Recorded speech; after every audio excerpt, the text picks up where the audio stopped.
friend Judy Miller, Manhattan Institute fellow and Newsmax contributor. Hey, Judy, how are you? Fine. How are you? Good, thank you. All right, so the hearings start tomorrow. We have the whistleblowers taking center stage, but this time they have talked to the committee members and their attorneys prior to testifying, so we have kind of an idea of what they're going to be claiming. Is John Bolton right? Is Lindsey Graham right? Where are we? Look, I think at the moment, based on what we know, I can't echo. I can't subscribe to what Bolton, my friend John Bolton says. I really think we just have some questions that have to be answered about Benghazi. That's always been my position from the beginning. You know, who knew what, when, where, who did what, when, where, and what was done. Was it appropriate? Was it enough? Could more have been done? And until those questions are answered, and I think they should have been, and I fault the administration for not answering them up to everyone's satisfaction until now. But until we have answers to those questions, I think it's too early and inappropriate to speculate about the political impact on the president or his presidency. Well, maybe too early, but why is it inappropriate? It's inappropriate because we don't have answers. So to say that this could bring down the administration, I just don't agree. I mean, many people that I know and have talked to about this say that everything was done that could have been done. And if that's so, I think it behooves the administration to put the facts out in a sensible way. Look, we had a blue ribbon committee look at this. That did not talk to Hillary Clinton, among others. Did not talk to Hillary Clinton, exactly, and which said two things that seemed to me to be contradictory. One was that it said this blue ribbon panel suggested that on one hand there was a kind of systemic failure with respect to security at the consulate in Benghazi and decisions that were made with respect to security. On the other hand, they said that it didn't really rise above the assistant secretary level.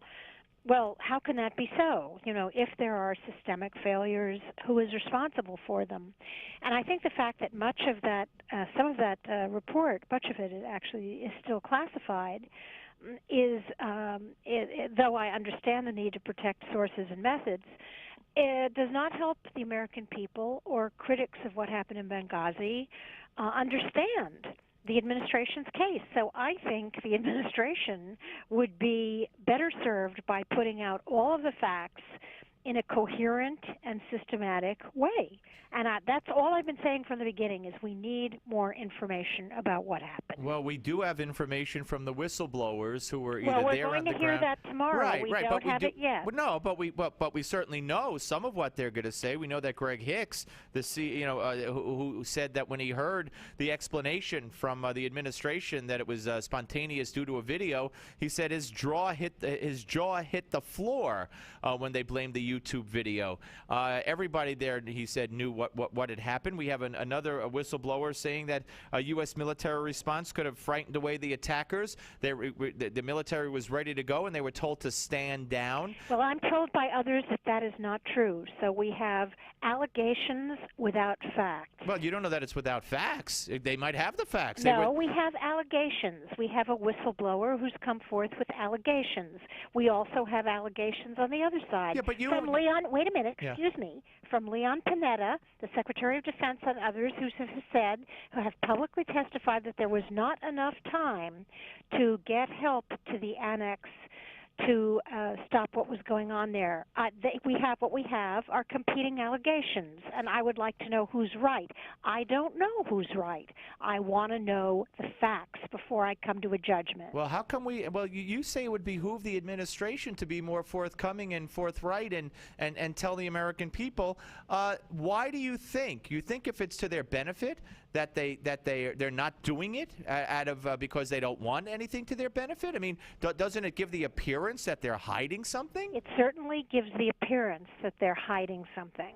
And that has been, I think part of why I've been unhappy with the way in which the administration has handled Benghazi from the beginning.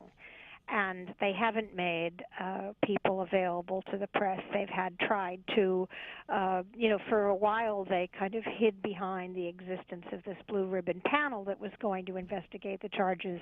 Then when that report came out, that basically, by the way, even though it talked about systemic failure, supported the administration's claim that more could not have been done and in the time that was allowed. So, I think more of that report should have been published. I think they should have made people available to the media to answer these questions. And what I do find absolutely unacceptable is Jay Carney's statement recently that when he was asked about Benghazi, he said it was a long time ago. Well, it was a long time ago because we've had what seems to be a policy of stonewalling reporters' questions about what happened in Benghazi. So, yes, it was a long time ago, but that's not an answer. We're talking to Judy Miller, Manhattan Institute fellow and Newsmax contributor here on the Steve Malzberg Show. Also, you had John Kerry in back and forth testifying, saying he'd make everything available to the congressman. I forget which congressman it was at the time. He says, because we'll give you what you need because we have more important things to get to. So that's another slap in the face.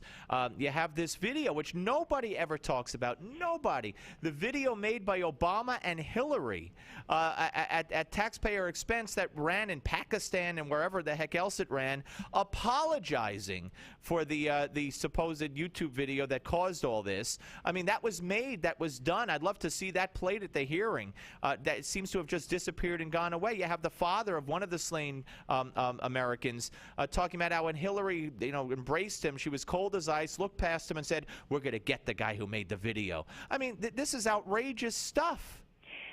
Look, I don't know what the administration knew and who knew it when. I do know that the New York Times and other papers and several media outlets were all talking about a riot that had been sparked by a video. I don't know for how long the administration went on believing that. This is one of the questions that we need answered. And hopefully tomorrow we will have some more information brought to light that'll give us some of the answers, or at least some more allegations. I mean, right. It's very hard to get to the bottom of an incident like this. It's very hard to understand what happened, and the people who have done it, so far. And I do think that Tom Pickering is a very honorable man with a distinguished career, and if he says that there wasn't that there wasn't malfeasance or that people weren't disregarding their duty, but that mistakes were made and that there were systemic mistakes, then I'd like to know more about that. But I really think from the beginning the administration should have been more forthcoming. They haven't been. But until I know the facts, I'm going to reserve judgment. Okay, fair enough. Okay, let's talk quickly about Syria. Right. There's a report today from the Times of Israel that 4 Syrian peacekeepers were grabbed near the Golan by the so-called Syrian rebels, a group called the Yarmouk Martyrs Brigade. They got 4 Filipinos supposedly held for their own protection. Nonetheless, where do you see this going? I mean, we also have reports of explosions near Tehran, not far from supposed nuclear facilities or nuclear labs or whatever you want to call them. So this seems to be intensifying, although Syria has given a green light to Palestinians to retaliate. I don't see Assad being able to engineer any kind of retaliation right now. No, I think, unfortunately, what I see happening is more of the same for a long time. I think what we saw with respect to the Israeli raid on Syria was that at least one country has a red line that it is serious about. And the administration has been walking back and talking back its red line ever since the time that the president apparently on an impromptu, as an impromptu off-the-cuff statement, declared as red line. Right. And said that it would have consequences, and that was a Times story over the weekend that I found pretty shocking. Yeah, no, me too. I saw the same thing. Judy, I appreciate your time as always, and thank you very much. We'll talk, I'm sure, again after the hearings on Benghazi. Absolutely. Thank you. Okay, Bye-bye. bye-bye. Judy Miller, ladies and gentlemen.